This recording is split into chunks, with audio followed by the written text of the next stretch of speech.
In Monument Valley, John Ford had found the perfect location for his westerns. In those 5 square miles of desert straddling the Utah and Arizona borders. Although surrounded by 20th century America, this land is almost untouched by time itself.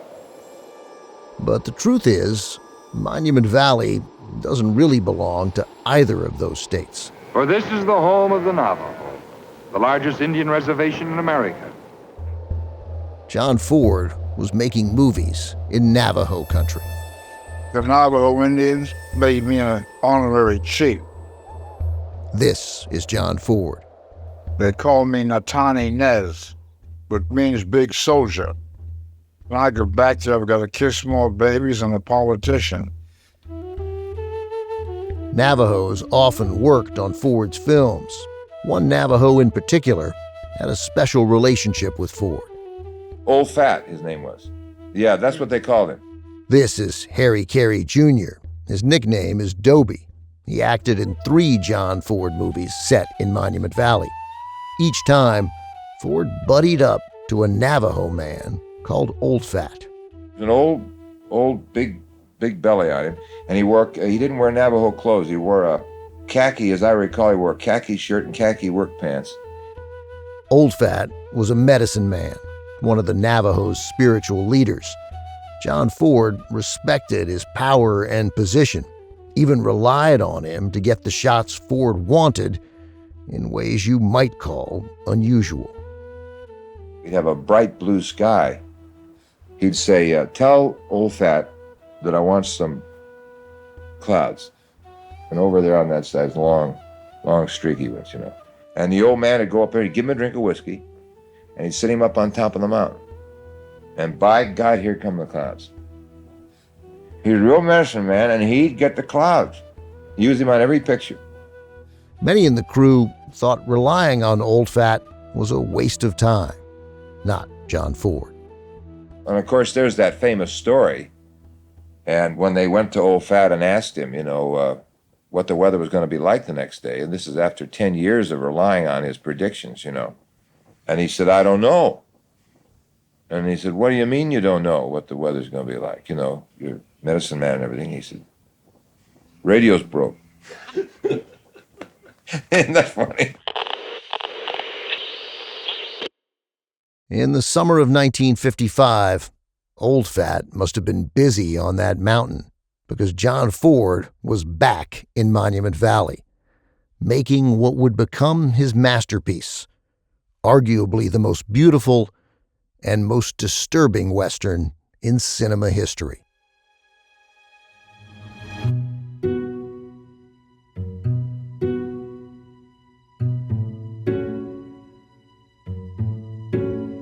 I'm your host, Ben Mankiewicz. You're listening to Season 5 of The Plot Thickens, a podcast from Turner Classic Movies. Each season, we bring you an in-depth story about the movies and the people who make them. This season, we partnered with Novel for Decoding John Ford, the most influential filmmaker of the last 100 years.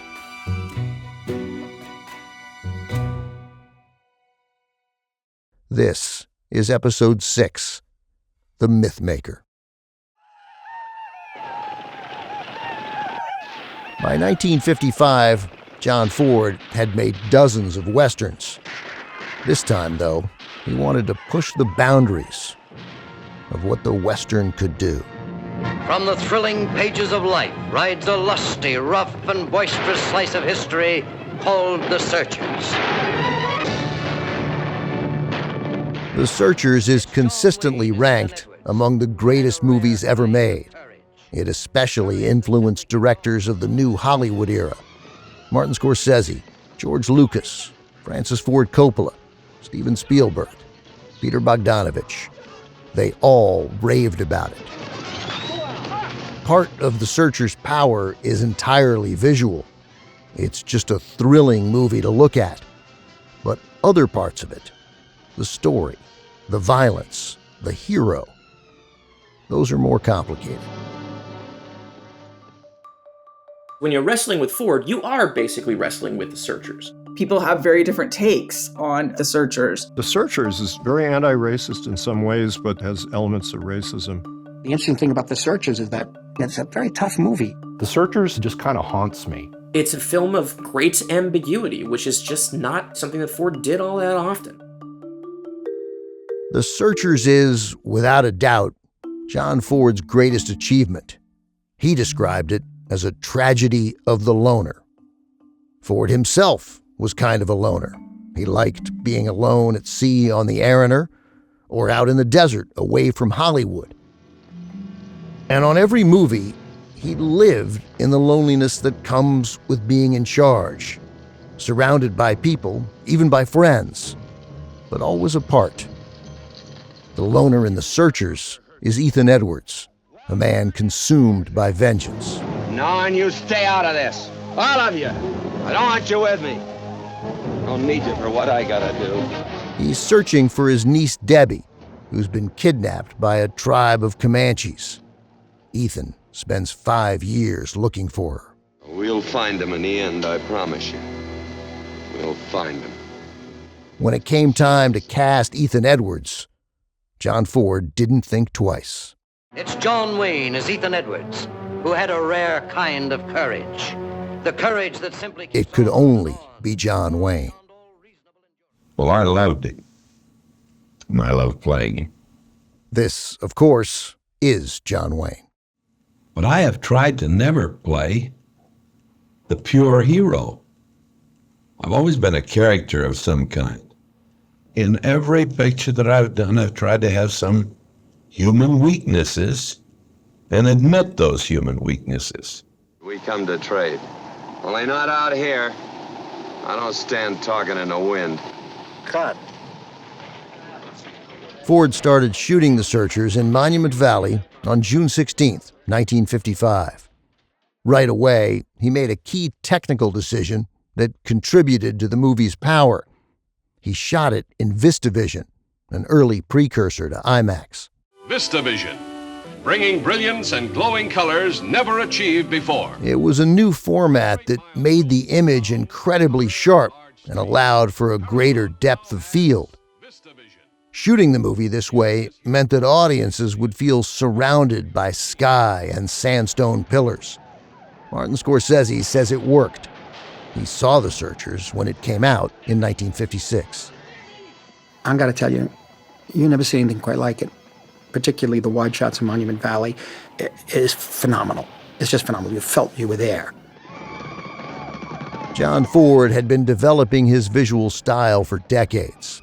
Capturing it with VistaVision allowed him to innovate, something he did in more ways than one on The Searchers.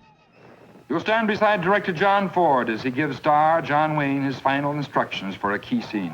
You'll visit with Monument. Surprisingly, Ford actually allowed a film crew to follow him around and document the making of the movie. You see, when John Ford was directing The Searchers, he put a camera to work behind the cameras. The result was a behind-the-scenes TV special. Yes, it's actually a diary of a motion picture. The first of its kind, so far as I know. Today, it's common for a movie to have a making-of documentary. But in the 1950s, it was unheard of. Until The Searchers. At one point in the program, the host of the show, actor Gig Young, brings out the film's youngest star. And here comes one of the prettiest little Comanches of them all, Miss Natalie Wood. Hello, Gig. Welcome to the reservation. Well, thank you. It's Natalie Wood started as a child actor. She was 8 when she made Miracle on 34th Street. She grew up in front of cameras. She was 17 when she made The Searchers. And how do you get along with the Indians? Well, in the picture, fine. But here on location, I think I sort of amaze them. You see, the Navajo keep covered from head to foot, and they regard my sunbathing in a swimsuit as rather immodest. Despite the costume, you don't really play an Indian in the picture, do you? No, that's right. I play a white girl who was captured as a child and brought up by a fierce Comanche tribe. John Wayne and a company of rangers are searching for Scar, the warrior chieftain who has captured me. But Scar... Natalie Wood plays Debbie, Wayne's kidnapped niece. She'd never worked for John Ford before, but others in the cast are familiar names, all members of Ford's stock company, like Dobie Carey and Ward Bond. Not Pippa Scott, though. She was another newcomer. Ford cast her in the role of red-headed teenager Lucy Edwards, Debbie's older sister. He had a predilection for redheads who reminded him of people. I mean, he used Maureen O'Hara. He used people like that all the time, Irish-looking. He was darling to me. He was tender. He was careful. He was very sweet. In 2005, Pippa Scott told PBS what it was like to live and work on the set of The Searchers. All the women lived up in the motel, and the men were tented down below on a vast plain in which you saw all of the famous Monument Valley. It was kind of fun because there were bonfires at night, and I don't know how the actors ever got any sleep. The work days were long, as Ford liked to shoot 10 to 15 setups a day. Getting sleep was important, but it was interrupted before dawn. It was gorgeous because you had an early morning breakfast, so watching the sun come up, and you ate a lot because by noon the winds roused up the red dust, which got into everything, so nobody ever ate lunch because it was all full of grit. The red dust not only got into the food, it bothered John Ford's eyes. He'd had cataract surgery the year before. Though the operation went well, his left eye was permanently damaged. For the rest of his life, John Ford wore an eye patch. He always seemed to me to be uncomfortable because he had this weeping eye, with the black patch on it. So he was forever lifting the black patch and dabbing at his eye. So, which out in that desert and in that heat and in that sand-blowing atmosphere probably was uncomfortable. Legend has it that at one point during the shoot, John Ford was stung by a scorpion and landed in bed. A worried producer sent John Wayne in to check on him. Wayne came out and declared, "He's fine. It's the scorpion that died." For an important romantic subplot in the film, Ford cast a relatively unknown actress. There was something about her that I discerned. This girl has talent. She's a great American face. Her name was Vera Miles. She was, at the time, also a redhead. She just finished shooting a reboot of the Tarzan series, Tarzan's Hidden Jungle. No, Tarzan, you don't understand. The men he took with him. The Searchers was her first big role with a major Hollywood director. Ward Bond took one look at Vera Miles and became fixated. So much so, it had to be uncomfortable for a young actress just trying to do her job. This is Dobie Carey. And Ward, of course, was out of his bird, and he thought that she wanted his body, and she didn't even know he existed. Now looky here, Martin Polly, I'm a woman. We women wash and mend your dirty clothes all your lives. So we had these open windows, naturally, to look upon Monument Valley and these. And Ward would always walk around naked, you see, and waiting for Vera to go by. He wanted Vera to see him naked. He'd pound his chest, and he'd barge up and down in front of this window, hoping Vera would look in and see him in the nude, and it'd turn her on. And then that didn't work. So then he'd time it. Vera was rooming with Ollie. Ollie is Olive Carey, Dobie's mother. She had a small role in The Searchers. They had Ollie in there with her to protect her, because otherwise he'd have been breaking her door down. And my mom said, "Get out of here, you dumb son of a bitch." But what he'd do was wait and time it so he figured Vera just was taking her blouse off, see? And then he'd zoom out the door. They were right next door. And he'd open it real quick, say, "Oh, Ollie, I just wanted to see," and try to get Vera half undressed.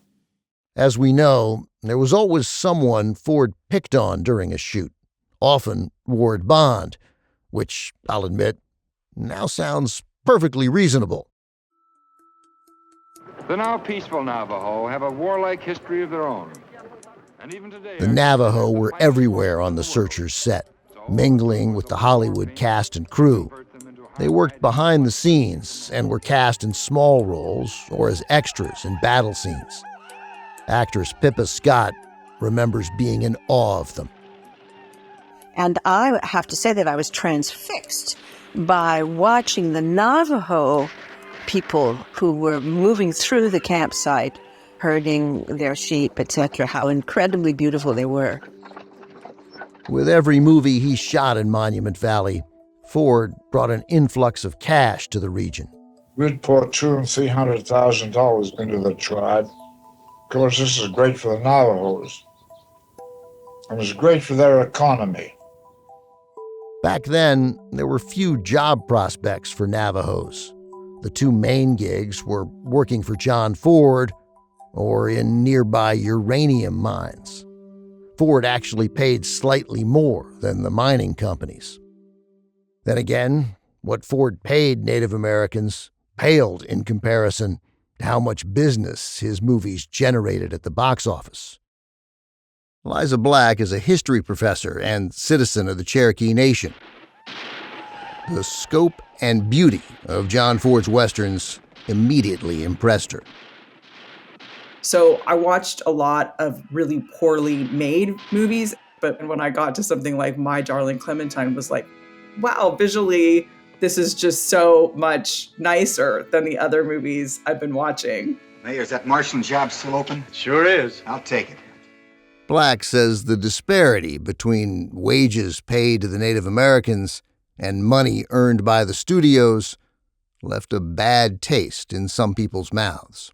I feel that there is some bitterness in Navajo country, not so much because the Navajos weren't paid or something like that, because they were paid, and they were paid similar wages to what people were making in the mines. But similar to the mines, these studios made a lot of money, and none of that money goes back to the tribes.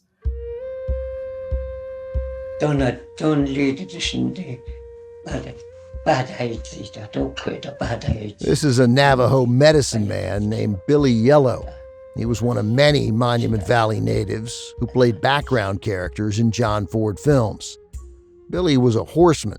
He did occasional stunts on camera. He didn't speak English. His daughter translated for him.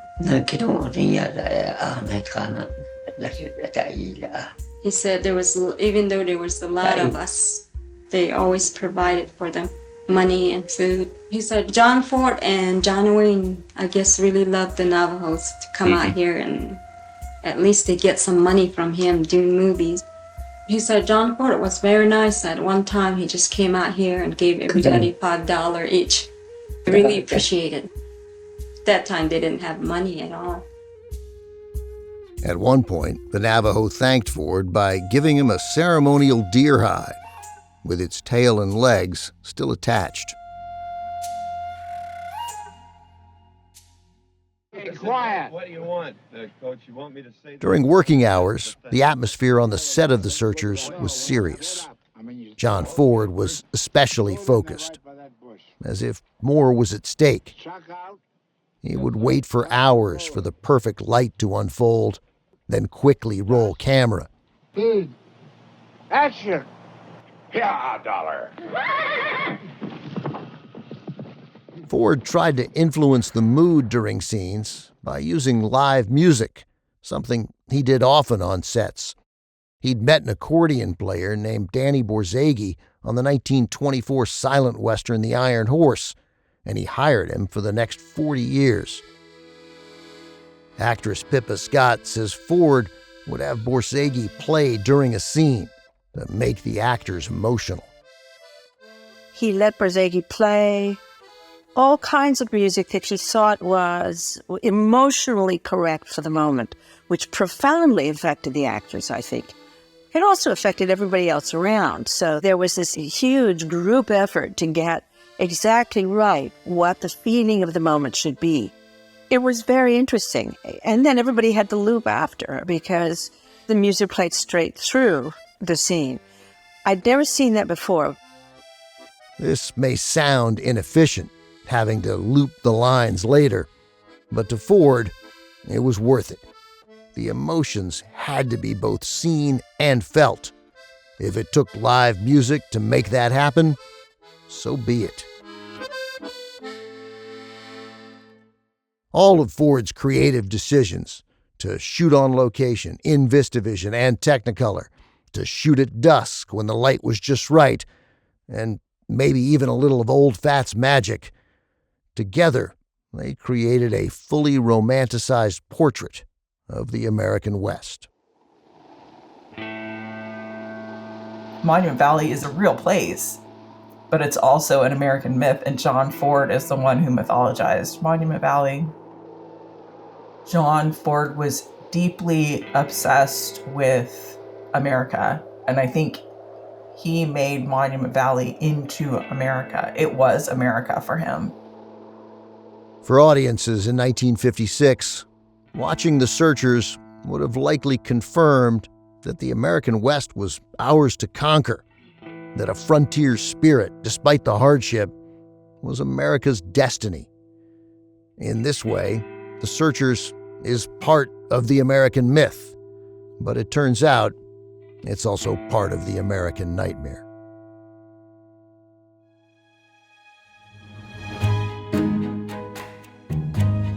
Coming up, John Ford's hero becomes stronger and darker. Everybody's afraid that when they find her, that Ethan will find her first and that Ethan will kill her. Living with Comanches ain't being alive. Better she's alive and living with Comanches and her brains bashed out. Stay with us.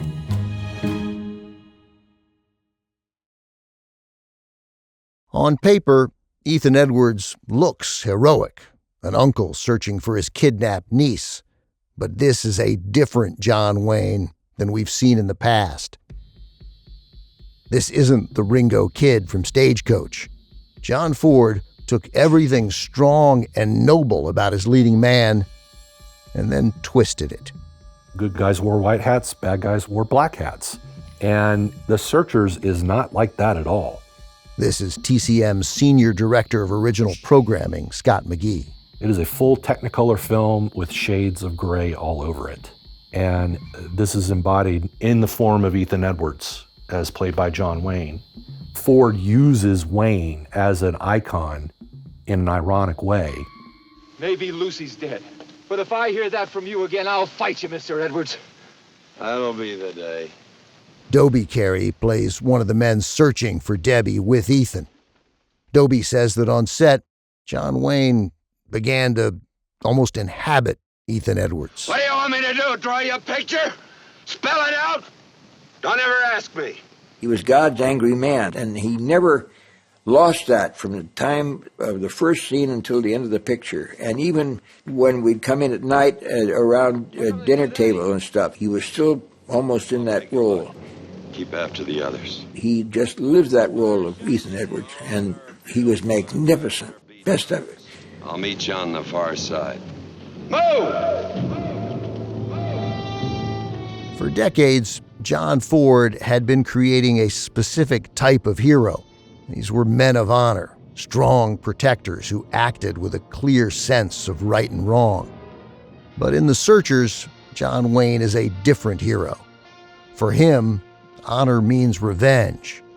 He's driven, yes, but driven by hate.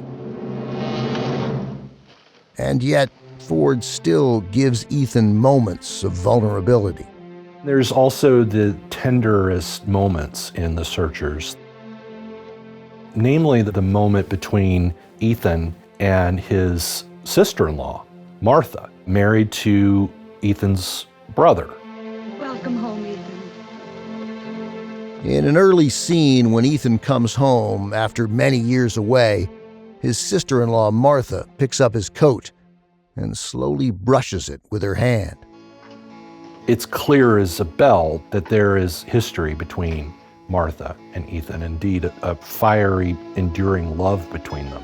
Martha then walks out to give Ethan his coat. Ethan thanks her with a kiss on the forehead. But John Ford doesn't focus on Ethan and Martha. In the foreground is Ward Bond, playing a visiting Texas Ranger.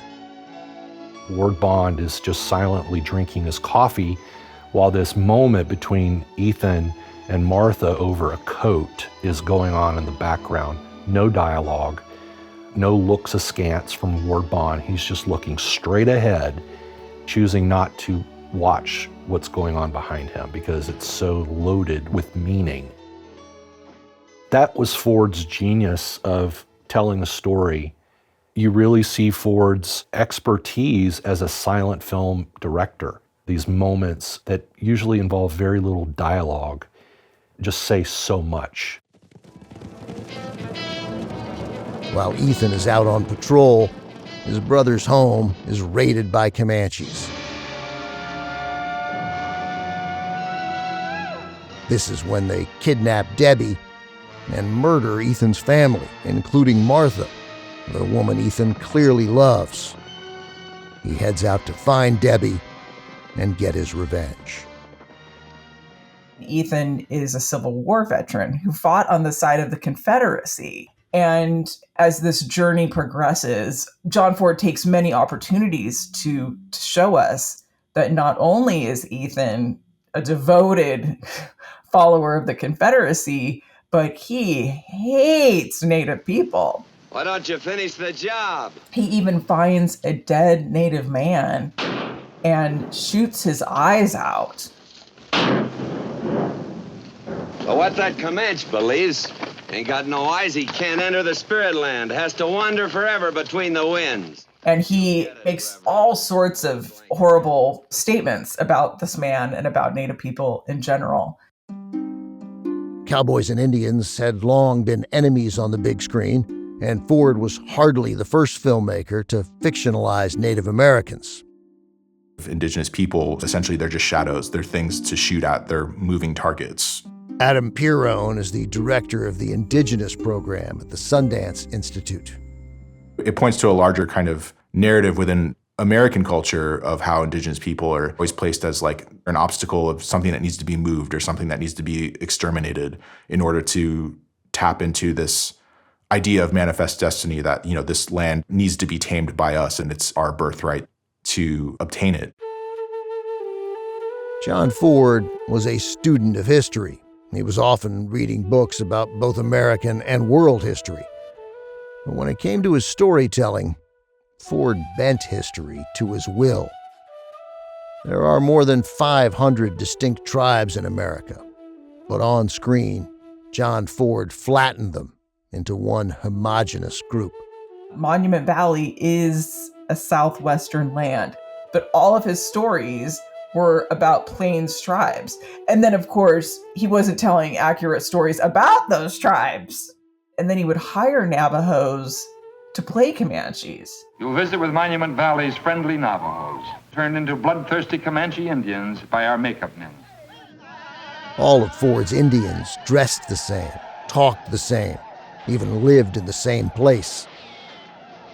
John Ford always got it wrong. The wigs that he chose to use, the costumes he chose to use, just the way he had them behave in front of the camera. It was totally inaccurate. Ford did cast actual Native Americans, and did so at a time when most filmmakers would cast any actor who looked vaguely ethnic to pass as Native. It is also true, though, that Ford only cast Navajos in limited roles. You would always have white guys playing lead natives. So even though he had like an army of Native people working on set, he never put these people in a role in which they spoke. Those were always parts reserved for white men in what we call red face. Said it belonged to a captive child of Chief Scar. Scar? We ain't never heard of him, have we? The man in red face in The Searchers was Henry Brandon, a successful German character actor. He played Scar, the Comanche chief who kidnaps Debbie. Young Pippa Scott got kind-hearted John Ford. But Henry Brandon, he got the mean and nasty John Ford. Some have speculated it was because during downtimes, Brandon would sport bikini bottoms and tan himself in the desert, all in an effort to look more native for his scenes. Brandon didn't like Ford much either, but he was committed. TCM's Scott McGee says Ford wanted Brandon's character, again the Comanche chief Scar, to have his own story, to be more than just a caricature. Scar is not depicted as this bloodthirsty savage. He's depicted as a man who has a family. He takes care of his tribe. He's far more similar to Ethan Edwards than he really is to anybody else. You big shoulders. You speak pretty good American for a Comanche. Someone teach you? The only person that could really see eye to eye with Ethan Edwards is Scar. They're two halves of the same coin. You speak good Comanche. Someone teach you? One is not good and one is not evil. They're both equally complex and anti-heroic in their own right. And that's the challenge with The Searchers. You can't take it at face value.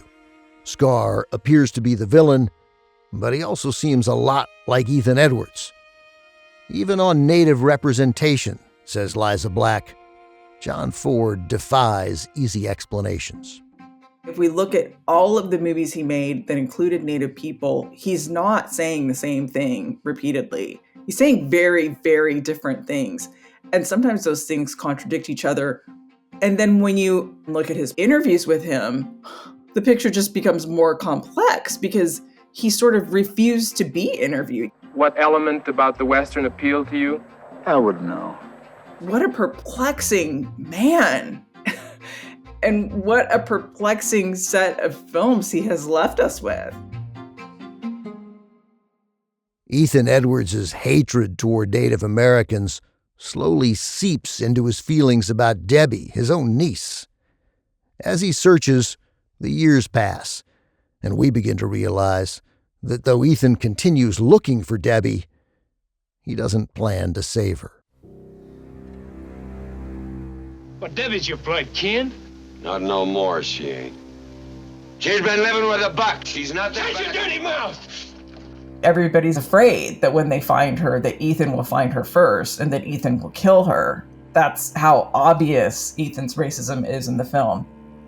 The threat that Ethan is going to kill Debbie because she's been living as a Comanche and sleeping with a native man, that threat builds and builds until the climax of the movie, a scene that's been discussed and debated for decades. Ethan Edwards finds his niece, played by Natalie Wood. He chases her down until she's trapped in a cave. His anger appears to be overtaking him. No, Ethan! No! Ethan Edwards, at long last, is about to take Natalie Wood in his arms and, by all appearances, just strangle her to death right there. That seems to be the move. Film critic Scout Tafoya. He lifts her in the air, and then he brings her back down in one fell swoop, and just like that... Let's go home, Debbie. When he finds her, Ethan does not kill her. He saves her. So there's a contradiction in The Searchers. Why does Ethan save her? After showing us over and over again that Ethan is the racist hero, why does he save her? That doesn't absolve him. Certainly it doesn't. You know, we just watched him be very hard company for 2 hours. It's hard. A lot of that movie is really, really difficult, but it's just so beguiling in its ugliness, in the things that it winds up saying accidentally and purposefully. It's a film of great ambiguity, which is just not something that Ford did all that often. Ethan Edwards was wrong the entire time, and his last act is admitting it. His last act was admitting it, but as we'll see, Ethan Edwards does not get redemption. Over the years, John Wayne has been asked about Ethan's racism, about the vengeance that drove him. Sometimes he'd say things that sound very much like John Wayne. Well, my dad told me if I got in a fight to win the goddamn thing. Mostly, though, he was evasive. Wayne did give a more detailed answer in a 1971 interview when asked about how Native people were depicted on screen. I think we usually show them quite noble on the screen. I know the terrible thing that we did was to put them on reservations. That's takes a man's human dignity away from him, takes his desire to better himself away from him. That's what they want to do with that cradle-to-grave socialism. They'll have our whole country like that if we keep paying all our taxes for these minorities that you're provoking. Unlike John Ford, John Wayne was not one to hold back his political opinions.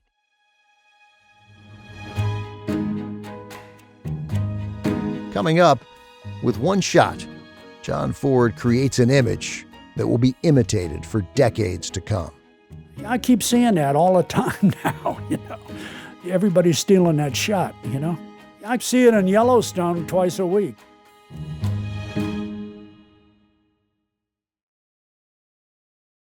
The final shot of The Searchers is iconic. It's one of the most famous images in film history, and it wasn't even in the script. Ford thought of the shot on location.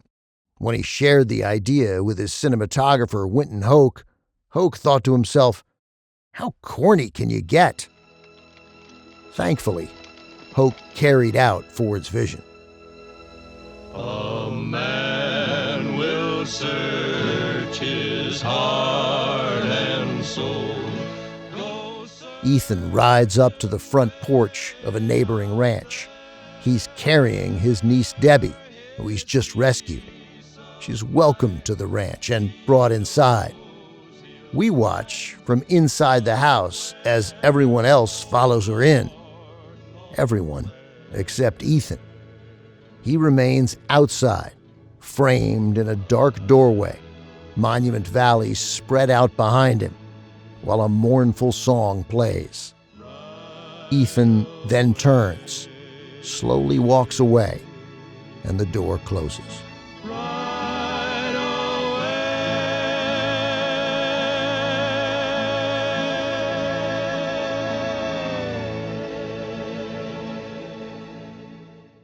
John Wayne had a terrible hangover the afternoon they shot that final scene. Olive Carey plays one of the neighbors who's on the porch to welcome Debbie home. Olive says everyone felt the power of what they were shooting. I remember getting very emotional because Danny was there playing the accordion. It didn't make any difference what he played. It was always the mood type thing, just right. And I was all teary, and God, when you see him coming, you see Duke coming with the girl. Olive's husband, the actor Harry Carey, had died a few years before this, and John Wayne had admired him greatly. Harry Carey always wore a good hat, good pair of boots, and what he wore in between didn't matter too much. And I loved him because I'd known him for years, and I was a young man, and he was an older man. In that closing scene, Olive walked through the doorway. Everyone did but Wayne. Once inside, Olive turned back to watch John Wayne finish the scene. Jack had a scene that just included a dark doorway, and I was outside, and they came in. It was just me and the door, the wind blowing. I thought of Harry Carey, and he had a stance which was something to that effect, where he put his left hand on his right arm, and he did this incessantly in pictures. Ollie looked around at me, and I just took the pose, and the tears poured out of her eyes, and it was a lovely, dramatic moment in my life, and I'm sure in hers.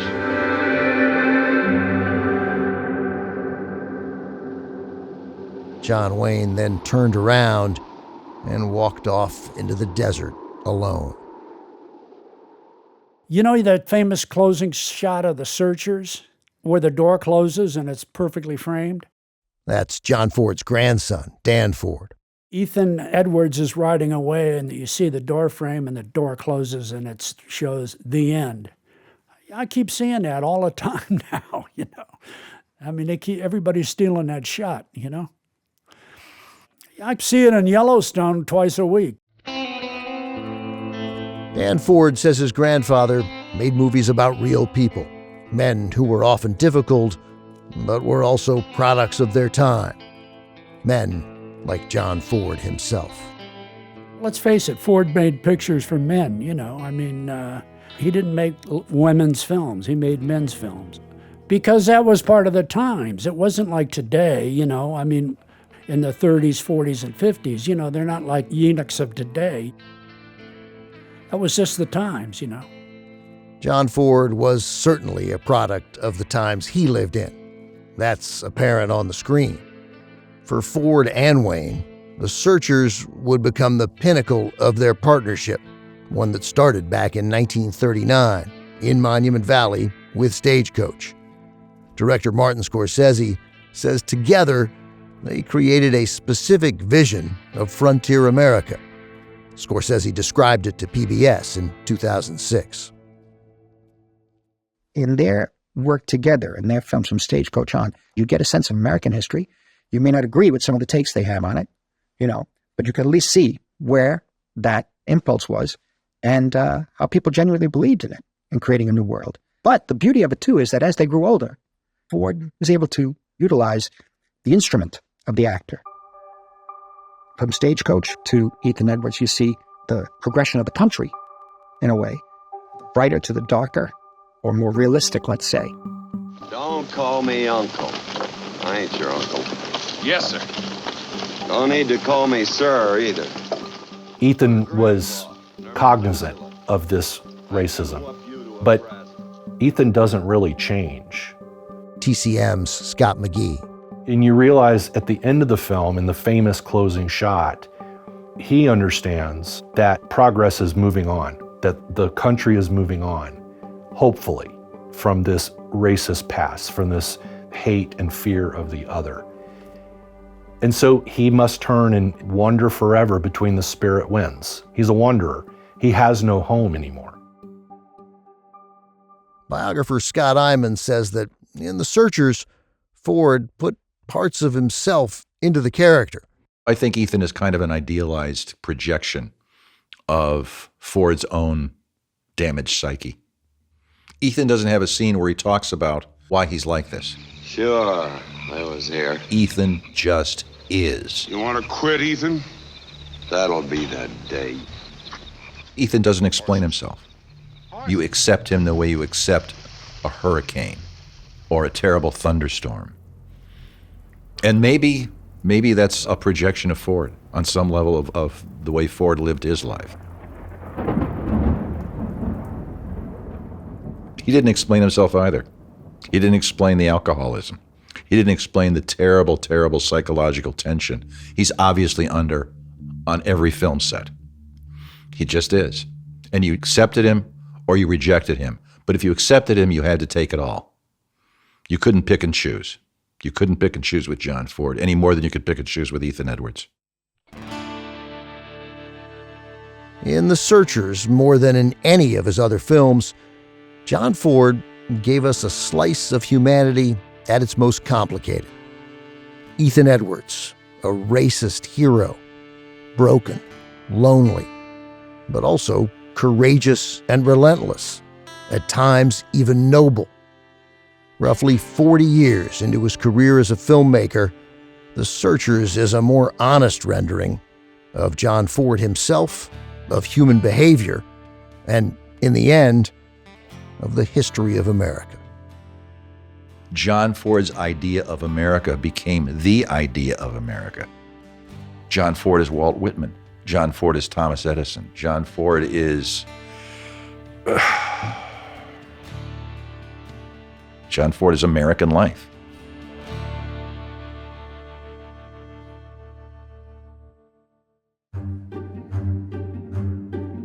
Next week, on our season finale, John Ford takes a hard look at his legacy and begins to make amends.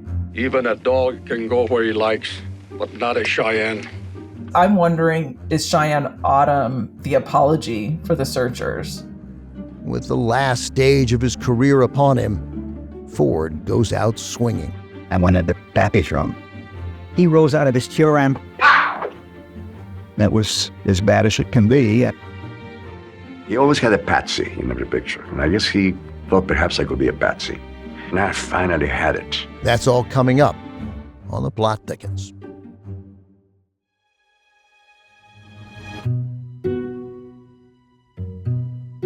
Angela Carone is our director of podcasts. Story editor is Karen Duffin. Jaco Friedman is our senior producer.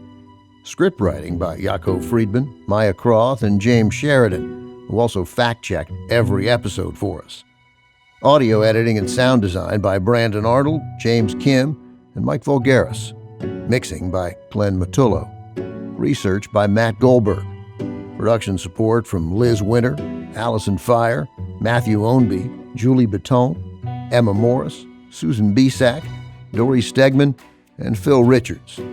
Thanks to our legal team, John Renault and Kristen Hassel, and to the talents of TCM staffers Taryn Jacobs, Katie Daniels, David Byrne, Diana Bosch, Caroline Wigmore, Michelle Height, Stephanie Thames, and to our resident Ford scholar, Scott McGee. Our executive producer is Charlie Tavish. Special thanks to Dan Ford for sharing his family archive with us, and to the helpful team at Indiana University's Lilly Library. Special thanks to Christina Jensen from the DeGolyer Library at Southern Methodist University.